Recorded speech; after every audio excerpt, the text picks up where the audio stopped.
সারাদিন খালি কাজ আর কাজ, একটুও সময় নেই আমার জন্য।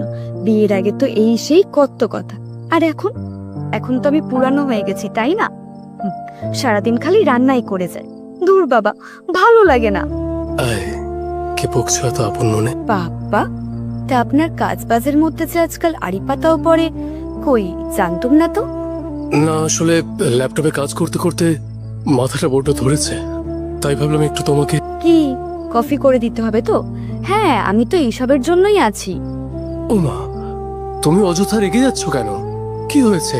কি আবার হবে? আমার রাগ মান দুঃখ কষ্টে কার কি এসে যায়? কি দরকার এসবের? একটু দাঁড়ান, আপনার কফি লাগবে তো? আমি করে দিচ্ছি। আমি এরপরে বলেছি আমার কফি লাগবে। তো কি লাগবে বলুন দেখি, আমি করে দিচ্ছি। যেটা চাইবো দিতে পারবে? থাক, চলো। হ্যাঁ, কি এমন যেটা দিতে পারবো না? এই একদম ঢং করবেন না কিন্তু, আমার কিন্তু একদম এসব ভালো লাগছে না। কি চাই চটপট সেটা বলে ফেলুন তো।